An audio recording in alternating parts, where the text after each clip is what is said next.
Halo Halo teman-teman, teman-teman, kami adalah kelompok 5 yang terdiri dari saya sendiri Zulfikar. saya Septa, saya Sarah Amelia, Saya Florentina Aquila. Nah, kami dari program Studi Pendidikan Kimia Universitas Tanjung Pura yang akan membahas senyawa turunan dari alkana, yaitu alkanal atau aldehid. Nah, sekarang saya akan menjelaskan apa sih itu alkanal atau aldehid. Nah, alkanal atau aldehid adalah salah satu senyawa turunan alkana dengan rumus umum CnH2nO dan rumus strukturnya adalah RCOH. Gugus fungsinya adalah COH. Nah, sekarang saya mau langsung beri contoh. Ini contoh dari alkanal, yaitu bisa kita lihat di sini metanal. Mengapa disebut metanal? Karena dia terdiri dari satu atom karbon, satu atom hidrokarbon. Nah, yang kedua, etanol, dia terdiri dari dua atom karbon. Dan yang terakhir, propanal, dia terdiri dari 3 atom karbon. Nah, sekarang saya mau ngejelasin tata nama alkanal. Dia tuh tata nama alkanal tuh bisa berdasarkan dari IUPAC ataupun trivial. Nah, di sini saya akan menjelaskan dari IUPAC, ya. Oke. Nah, penamaan aldehid atau alkanal berdasarkan IUPAC, dia tuh mirip dengan penamaan alkana di mana tahapannya itu ada yang pertama itu menentukan rantai hidup, yaitu rantai karbon terpanjang yang mengandung gugus fungsi COH. Yang kedua, nama rantai induk diturunkan dari nama rantai induk alkana. Dia itu seperti alkana, tapi dia menggantikan akhiran A menjadi al. Nih, seperti ini. Kalau di alkana, dia itu menjadi metanal. Kalau di alkanal, dia menjadi metanal. Begitu juga yang lainnya. Nah, sekarang yang ketiga, nama rantai induk dimulai dari atom karbon pada gugus fungsi CHO. Nah, yang keempat, penamaan cabang alkil.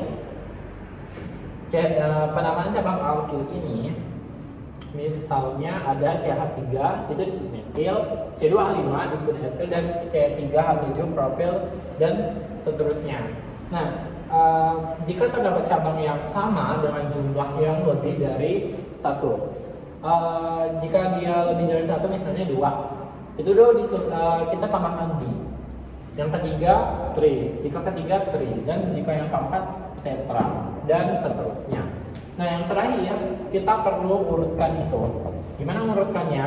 Yang pertama itu dengan nama nomor atom karbon yang mengikat cabang alkil.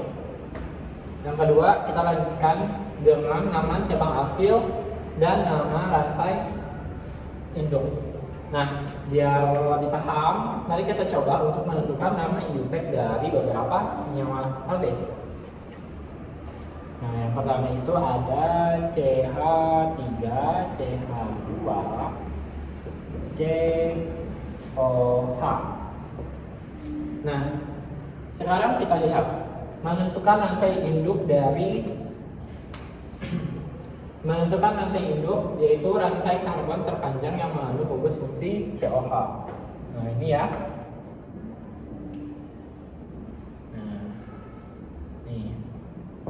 Nah, di sini udah bisa kita lihat pertama deh, kalau rantai hidup kita bisa lihat ini terdiri dari 3 atom karbon. Nah, mengapa saya tandakan COH yang ini? Karena ini menjadi urutan yang pertama dalam penamaan tata nama alkanal. Nah, jadi di sini bisa kita tulis 1. Oh, mohon maaf, ternyata saya ada kesalahan. Ya, jadi di sini saya ternyata kurang CH2-nya, teman-teman. Nah, harusnya CH2-nya ada COH. Nah, yang pertama kita tentukan dulu rantai induknya. Rantai induknya ada berapa, teman-teman? 1, 2, 3, 4. Nah, kalau 4 namanya apa? Ayo. Kalau 4 namanya bud. Jadi bisa kita tulis nama ini belum ya? Ini nama rantai hidupnya adalah bud. Karena ada 4. Nah, karena dia alkanal, jadi kita tambahkan aksirennya menjadi al. Jadi butanal. Nah, seperti ini ya teman-teman. Yang kedua, saya beri contoh lagi deh. Ada CH3, CH, setelahnya ada lagi CH3, CH2, COH. Nah, lagi ya. Nih. Perlu saya kayaknya kurang jelas deh.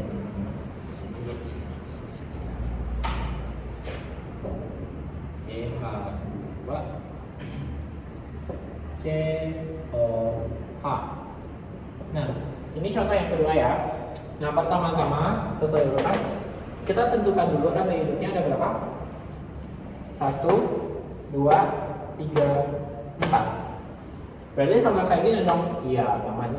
Yaitu nama rantainya, jumlah rantainya ada berapa tadi? Ada 4. Jadi namanya butanal. Nah, sekarang kita belum sampai sini teman-teman, karena ada gugus yang tidak termasuk dalam rantai hidup nih. Nah, itu tuh bisa kita sebut itu berperan sebagai cabang, yaitu dia tuh dapat di mana ya? Di sini kan? Nah, ada di sini cabangnya. Tapi kita belum tahu ini cabangnya ternyata ada di karbon yang nomor berapa. Nah, maka dari itu gunanya gugus fungsi ini. Nah, dan di sini penamaan rantai hidup kita mulai dari gugus fungsi CHO. Nah, karena mulainya dari sini, bisa kita tentukan yang nomor 1 itu ini, nomor 2 itu ini, nomor 3 ini, dan nomor 4 ini. Nah, jadi kita udah tahu dong ternyata cabangnya itu ada di karbon yang nomor 3. Nah, maka dari itu karena dia ada di nomor 3 dan nama cabangnya juga adalah CH3. Jadi kita tulis dong nama cabangnya itu. Letakkan nama cabangnya CH3 dapat dari mana? Ini CH3 yaitu metil. Jadi kita tulis dong di sini metil. Nah, sekarang kita urutkan dari nomor atom karbon yang mengikat. Nomor atom karbon yang mengikat ada di nomor berapa teman-teman? 1, 2, 3. Jadi kita tulis dulu 3. Nah, karena masih ada lagi kita strip deh. Nah, yang kedua apa? Nama cabang. Nama cabang itu yaitu tadi CH3 metil. Dan yang terakhir nama rantai yaitu butanal. Nah, jadilah ini adalah nama UPEC dari alkanal atau aldehid.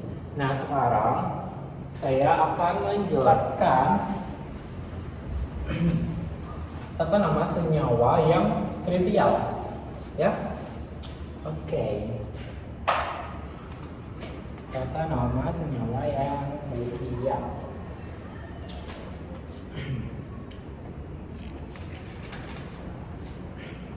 Nah, tata nama alkanal berdasarkan trivial.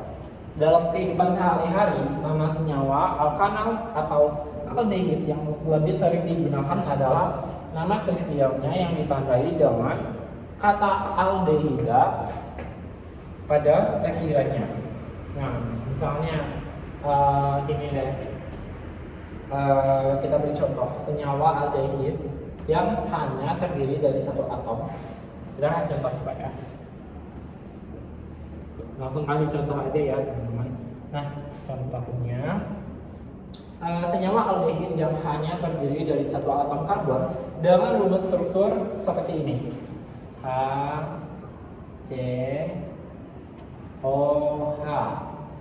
Ini kita sebut sebagai formal dehida. Formaldehida. Dehida. Nah, ini yang nama akhirnya ida gitu. Jadi ini dia contohnya. Dia terdiri dari satu atom karbon dengan rumus struktur yang seperti ini. Nah, kalau dia lebih dari satu gimana nih? Nah, kalau lebih dari satu, dia ada CH3, COH, kan? Nah, ini dia terdiri dari dua atom kan? Dua atom karbon. Nah, rumus strukturnya seperti ini. Ini seperti apa kita sebut sebagai asetaldehida. Asetaldehida. Nah, yang ketiga kita kasih lagi. Kalau dia yang ini kan yang pertama nih, ini dia tuh satu atom karbon. Ini yang kedua atom karbon. Kalau dia punya dua atom karbon. Nah, yang ketiga ada CH3, CH2, COH. Nah, ini namanya apa teman-teman? Ini namanya propional dehida. Dan yang keempat deh kita contohnya ya, CH3, CH3, CH2, CH2, COH. Ini namanya apa? Ini namanya butir aldehida. Nah, sekian penjelasan dari gugus fungsi alkanal dan aldehid serta tata nama senyawa alkanal aldehid yang terdiri dari berdasarkan geopek dan trivial. Semoga bermanfaat dan selanjutnya akan dijelaskan oleh rekan saya. Terima kasih. Nah, oke, selanjutnya kita akan mempelajari yaitu isomer struktur dan isomer fungsi dari aldehid.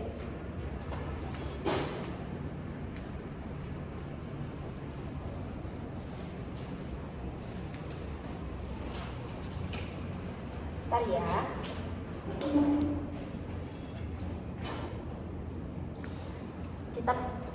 Pertama kita akan mempelajari apa itu isomer struktur. Isomer struktur. Nah, kita sudah tahu bahwa isomer struktur itu merupakan suatu senyawa yang memiliki rumus molekul yang sama, namun memiliki struktur yang berbeda. Pada aldehid, kita misalkan pada butanal ya. Oke, butanal terdiri dari 4 atom karbon, C, C, C, C, CH3, CH2, CH2, H dan O. Sama ya teman-teman gugus fungsinya. Oke, ini merupakan disebut dengan butanal. Butanal karena dia terdiri dari 4 atom karbon dan gugus fungsinya yaitu di ujung yaitu nama dari aldehid atau alkanal, yaitu ujungnya selalu diberi dengan nama al. Nah, isomernya yaitu yang memiliki rumus molekul yang sama tetapi struktur yang berbeda. Kita misalkan CH3,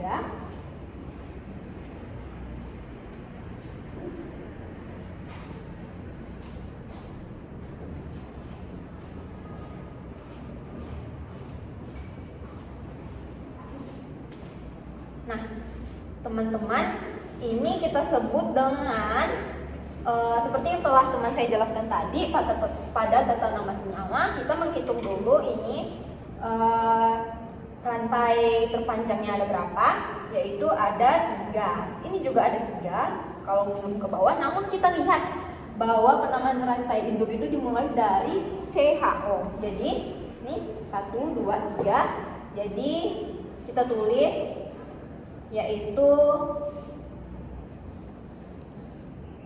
propanal. Nah, teman-teman, bahwa di sini itu memiliki rantai cabang, yaitu terdapat satu cabang, yaitu metil. Jadi kita tulis metil.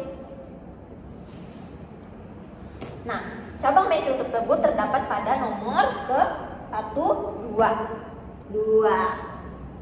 Oke, teman-teman. Nah, mengapa dikatakan bahwa ini merupakan isomer struktur? Karena dia memiliki rumus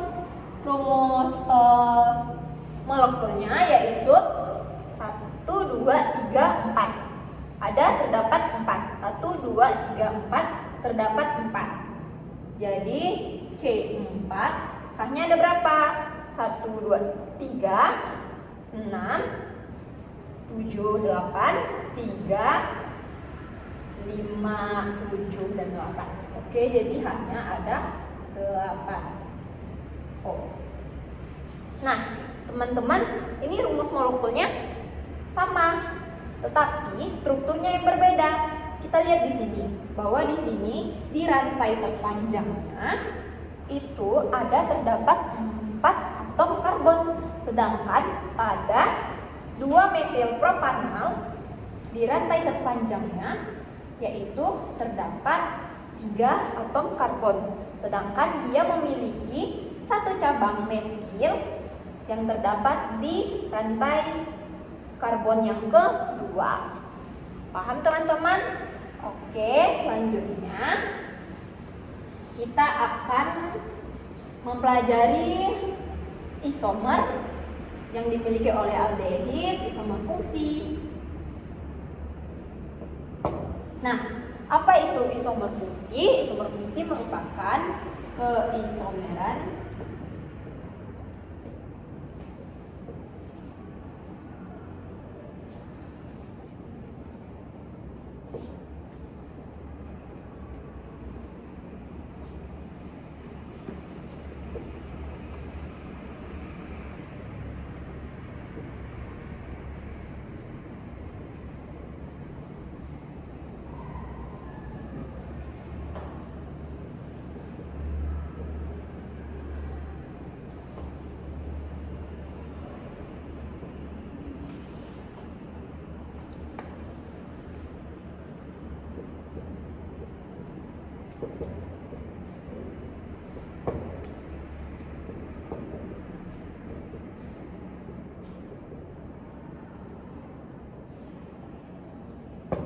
Oke, isomer fungsi merupakan keisomeran yang diakibatkan oleh perbedaan dari gugus fungsi, tapi senyawa tersebut memiliki rumus umum yang sama. Kita tahu bahwa pada aldehid memiliki gugus fungsi R, COH atau ini COH. Nah, sedangkan pada keton yaitu dia merupakan isomer dari si aldehid tadi. Keton dia memiliki gugus fungsi yaitu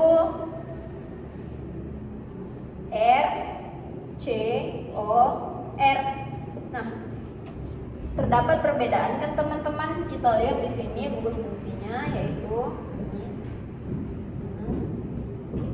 ini merupakan rumus strukturnya ya.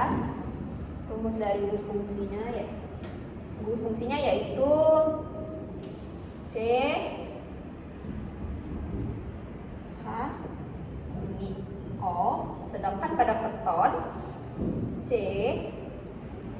ini mengikat R, ini mengikat R, mengikat O.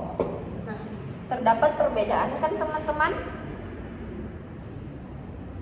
Kita berikan contoh, yaitu misalkan kita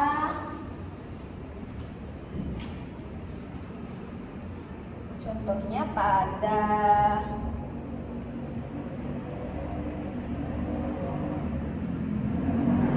propanal.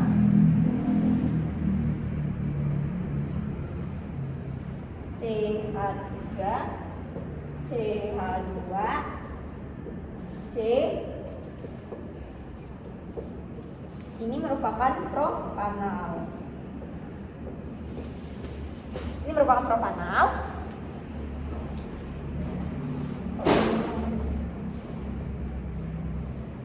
Sedangkan pada keton kita tulis CH3, C,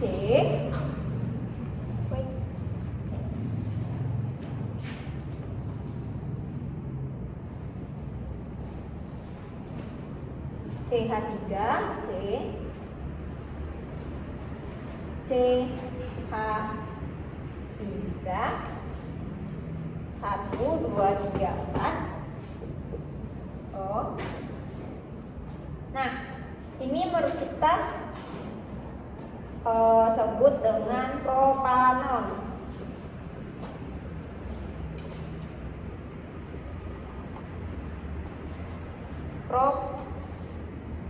Propanon. Nah, dia sama-sama memiliki rumus umum yang sama. CH3, C ini ada atom karbonnya, yaitu ada 3. Atom hidrogennya terdapat 6. Nah, pada propanon atau pada senyawa keton, C-nya terdapat 3 dan atom hidrogennya terdapat 6 juga. Namun kenapa bisa berbeda? Karena ini kita lihat di gugus fungsinya. Nah, pada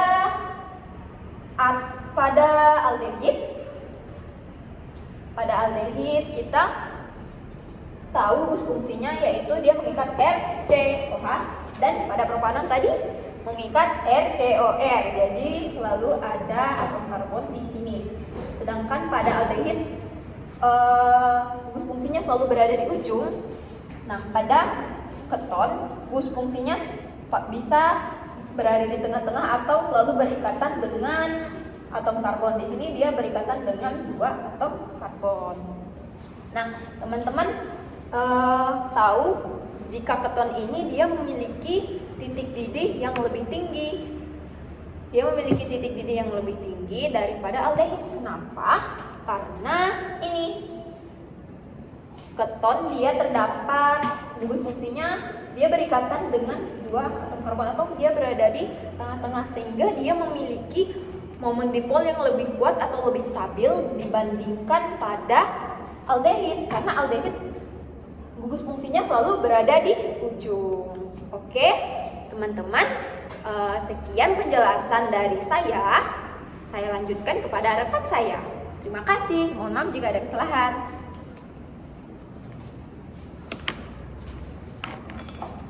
Baik, selanjutnya saya akan menjelaskan tentang sifat dan reaksi-reaksi aldehid.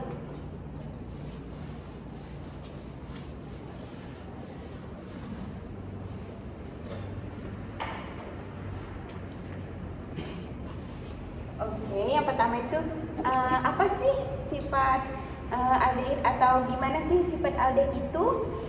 Sifat aldehid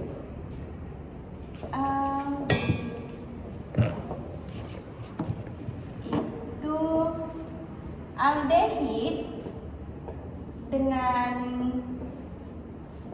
suku pendek. Aldehid dengan suku yang pendek itu memiliki bau yang sangat menyengat.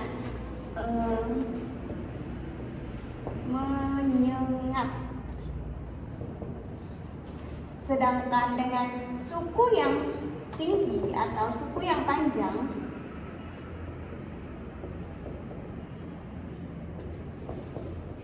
baunya itu sangat harum.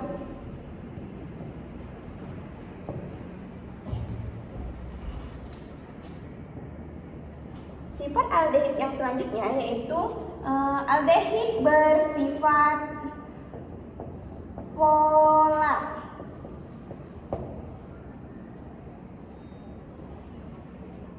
Dengan suku yang pendek,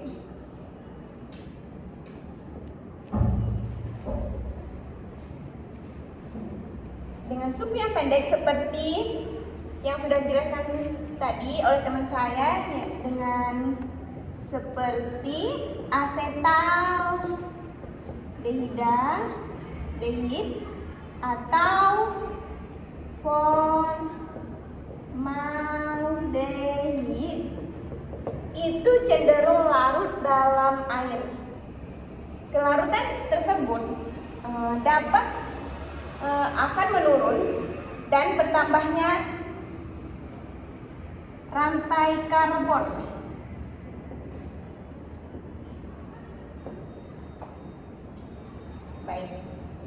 Baik. Di sini selanjutnya saya akan menjelaskan tentang reaksi-reaksi aldehid.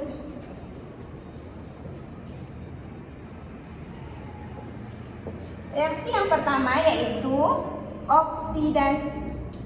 Reaksi oksidasi aldehid. Baik, dengan rumus aldehid yaitu R mengikat C mengikat O dan H. Jadi dia akan menghasilkan, setelah dioksidasi dia akan menghasilkan R C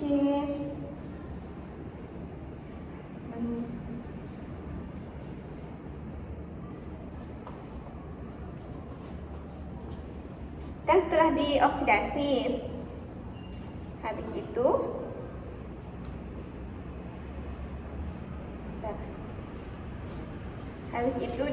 dia akan menghasilkan RC mengikat OH ditambah dengan O.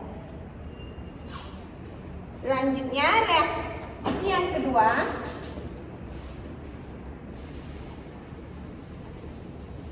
yaitu reaksi adisi pada contohnya daripada AH2 atau direaksi.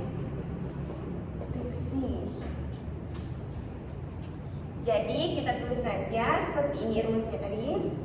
R C mengikat O H lalu ditambah dengan H2. Kemudian dia menghasilkan R. H2 ini dia akan bergabung dengan O1 dan satunya pada C. Jadi di sini R, di sini ada C. C ini kan di sini ada mengikat satu kan, ditambah dengan satu ini menjadi CH2. Lalu dia mengikat O.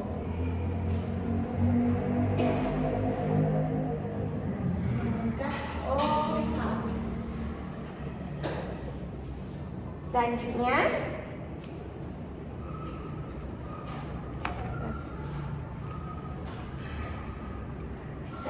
saya ambil contoh pada propanol. Selanjutnya saya ambil contoh pada propanol.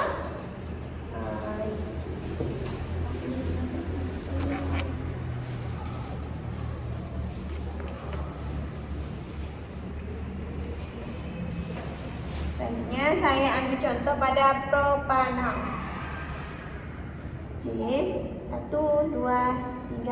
Yang kita ketahui propanol itu ada 3 atom C.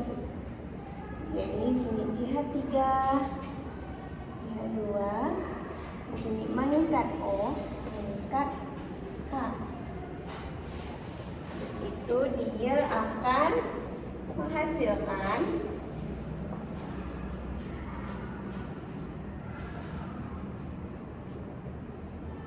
tambah dulu tadi itu H2 lalu dia akan menghasilkan CH3. H2-nya ini bergabung dengan C1 dengan C menjadi sisa satu lagi dia akan bergabung kepada yang O. Jadi CH2 lalu mengikat CH2 dan OH. Selanjutnya, reaksi yang ketiga adalah reaksi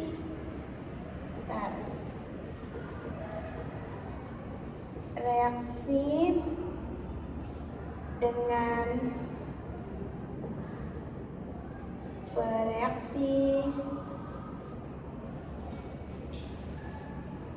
Tollens.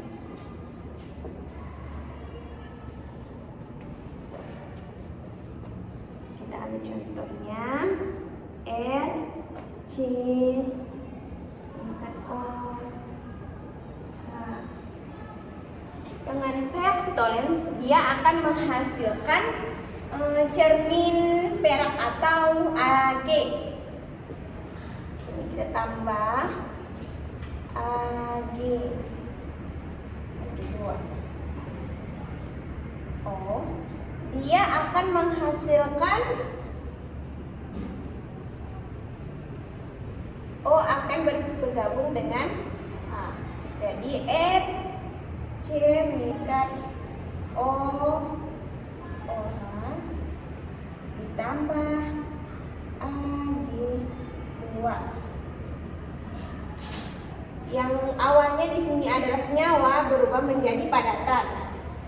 Habis itu, selanjutnya saya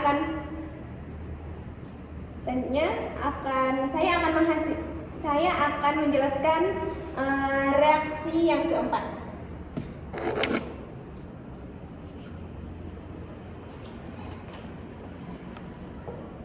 Reaksi dengan bereaksi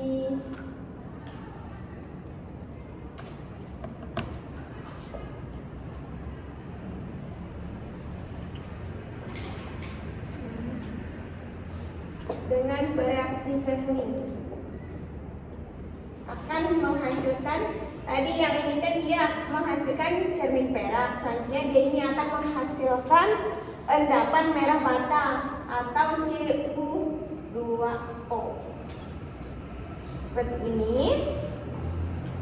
R C mengikat O H ditambah 2CuO, kemudian dia akan menghasilkan R, O berpindah ke sini menjadi sisa satu kan O-nya ini, jadi R C mengikat OH ditambah Cu2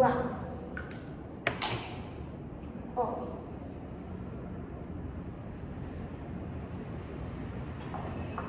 Selanjutnya, reaksi-reaksi yang terakhir adalah aldehid dapat menghasilkan HCN. Di sini reaksi menghasilkan HCN dengan rumusnya RCOH ditambah HCN. Habis itu dia akan menghasilkan RCOH. H di sini itu akan bergabung ke sini. Jadi RC mengikat OH di sini adalah H.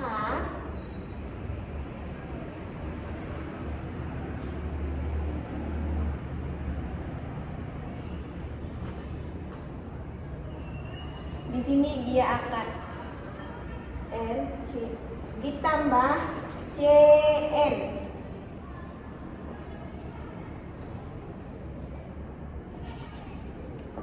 Mohon maaf terdapat kekeliruan.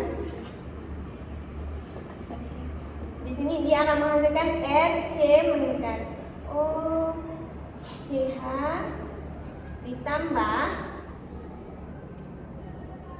dan mengikat CN. Dia akan mengikat R mengikat CH di sini. Kemudian dia akan mengikat CN. Baik, itu saja yang dapat saya sampaikan.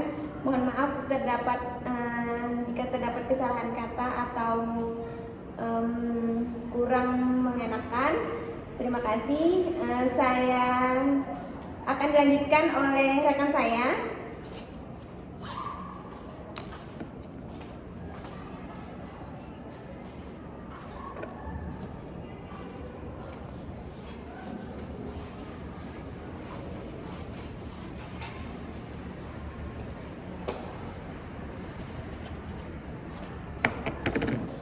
Baik teman-teman, kita akan memasuki pada sintesis aldehid.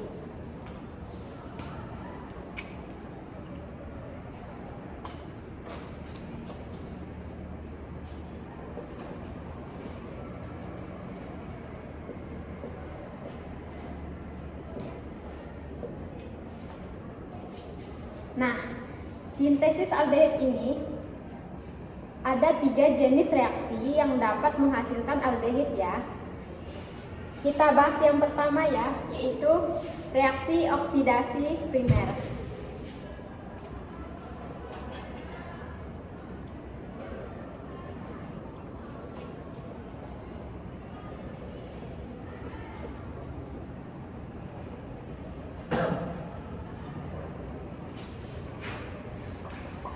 Kita ke rumus umumnya dulu ya teman-teman.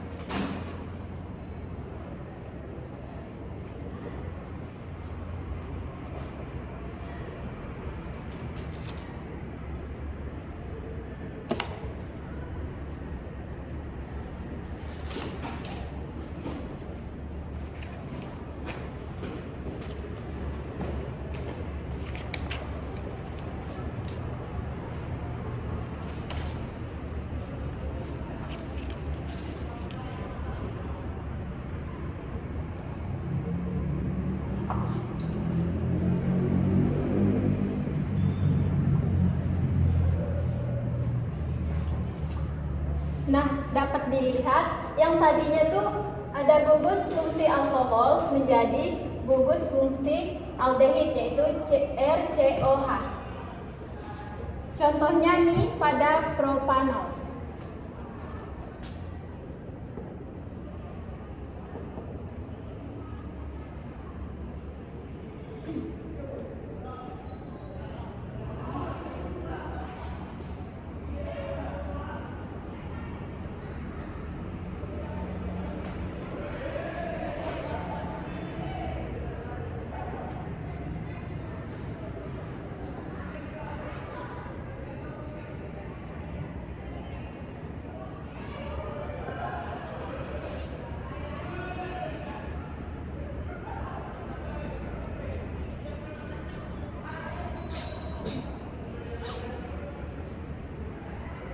Nah, yang tadinya propanol kita reaksikan menjadi propanal. Kenapa namanya propanal? Karena mengandung gugus fungsi aldehid.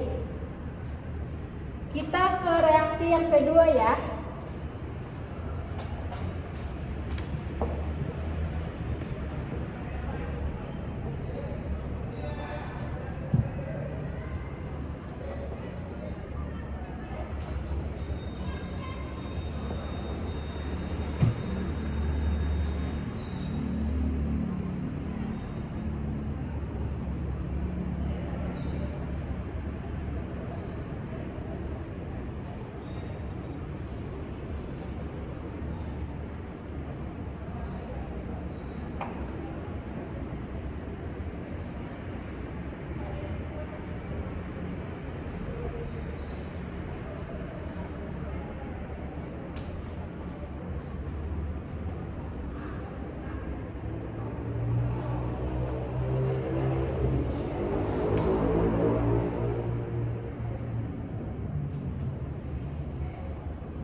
Nah, yang kedua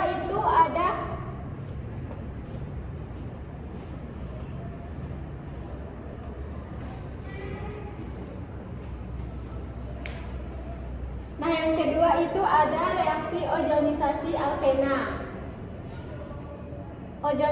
Pada reaksi ozonisasi alkena ini akan terjadi pemutusan ikatan rangka pada alkena sehingga tuh menghasilkan dua aldehid. Sehingga menghasilkan aldehid. Bukan T.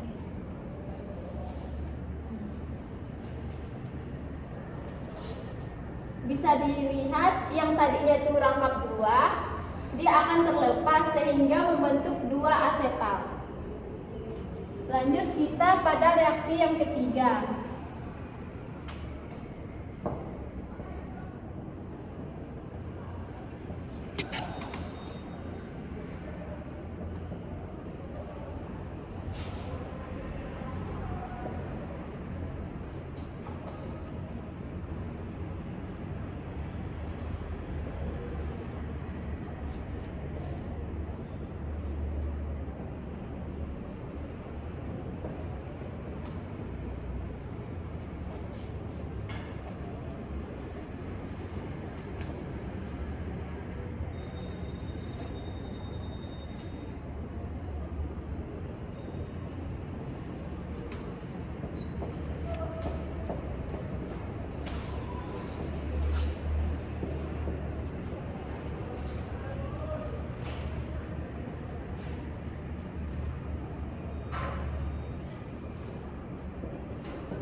Yang ketiga itu ada reaksi pemecahan glikol menghasilkan formaldehida. Nah, glikol itu merupakan polialkohol yang mengandung 2 gugus fungsi hidroksil atau OH.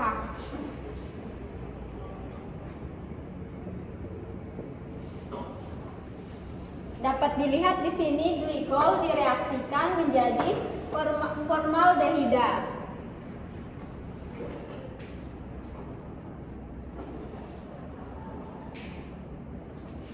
Nah, kalian tahu nggak sih kalau aldehid ini dapat ditemukan dalam kehidupan sehari-hari, yaitu formalin. Contohnya tuh pada buah apel. Kalian tahu nggak sih kalau apel tuh mengandung pengawet yang ada tuh kayak lilin warna putih kan? Nah, dia tuh pengawet, dia tuh formalin. Nah, di situ kalian dapat melihat bahwa pada apel tuh mengandung aldehid. Sekian dari saya. Terima kasih. Nah, teman-teman, senyawa aldehid itu merupakan senyawa yang sering kita rasa melalui indera penciuman kita. Dan kita dapat menemukannya, betul kata teman saya, kita dapat menemukannya dalam kehidupan sehari-hari seperti pada formalin ketika seorang atau orang ingin membuat sesuatu makanan lebih awet. Baik, sekian penjelasan senyawa turunan alkana dari kami, kelompok 5. Kami mohon maaf jika ada kekurangan dari selama video pembelajaran ini. Kami ucapkan terima kasih. Terima kasih, semoga bermanfaat. Dadah.